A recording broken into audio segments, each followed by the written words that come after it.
Okay, so this is the identity functor here, and this is the list functor. I'm imagining a transformation. I wanted to ask if it's natural. Given a value of type A, if that's not a string, return a list consisting only of that value. Okay.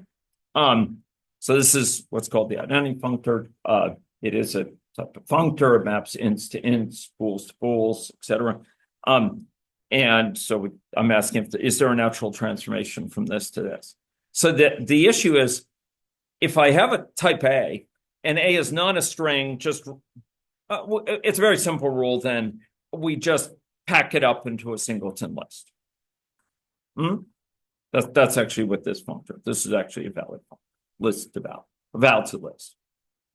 Okay. So in this case, by the way, this the functor, the identity functor would map int to int, bool to bool, is negative to is negative. It's kind of a, maybe it's not so interesting functor, but I'm asking here, suppose we want this, but then if A is a string, we want to do something tricky. If the string is empty, if this is a string, we want to say, if this is a string and it says empty, the word empty, return an empty list. Otherwise, if it doesn't say that, we just have a string here. We just have we give back a list containing just, whatever string we have. But it actually looks, okay, is this a string? And is it the word empty? Is this a natural transformation?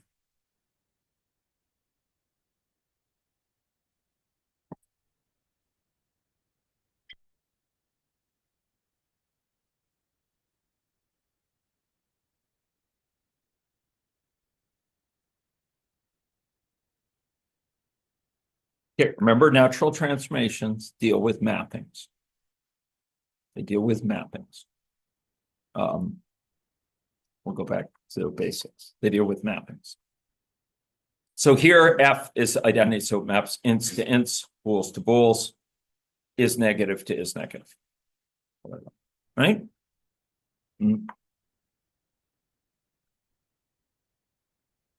Suppose we have something that takes, and down here will be list functor, the list functor.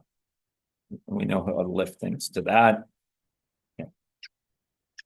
And what I'm saying is this one, which peaks here and says, if this is string, so suppose A is string here.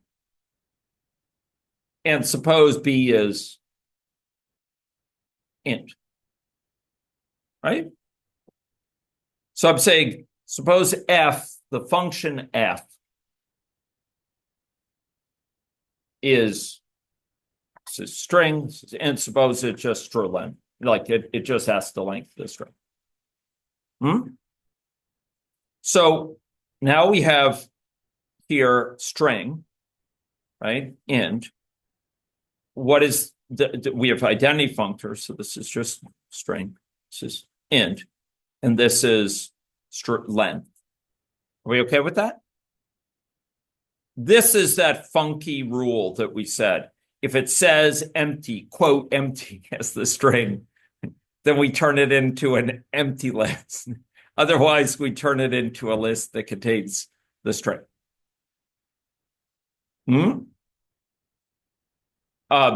Here, this is int, and we just and we say, oh, is this thing a string that says empty? No, it's an int. It's an int. So we stick it in. We stick it in a singleton list. So if we go this way, is it the same as this way? Is it always the same? You know what value I want to try it with? You know what value I want to try it with? What value is a weird value? What value is a weird value? Empty. The word empty. Suppose I say empty. Okay, we're going to say this way, what does it do? Takes the length of it, 5, right? Hmm? And then it sticks it in a list. Hmm? This way, what does it do? It says empty. Oh, that's a special word. I'm going to create an empty list. And then we map over here. What are we doing? Well, it's an empty list. We're applying length to an empty list of strings, and we got an empty list out. Is that the same? No, this way we got 5, the single list with a single element 5 in it. This way it got an empty list. It's not the same. Do you understand? It's like doing something tricky for a particular type, doing something funky.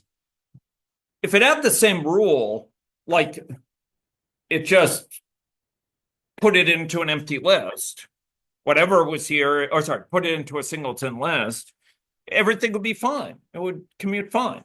But if it's trying to be tricky and kind of slick, it's kind of sillily slick, trying to be too clever by half, it's going to get in trouble. It won't commute.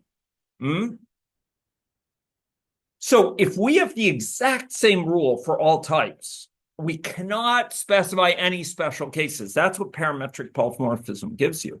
Then it's guaranteed to be natural. Any parametrically polymorphic function we can write here, putting aside termination, it's going to be guaranteed to be natural. And what that leaves open, I will just remind us, is huge optimization, because we can recognize these safe transformations. We can take advantage of natural transformations to transform our program from this to something that's provably the same, this, and do it in vastly less time.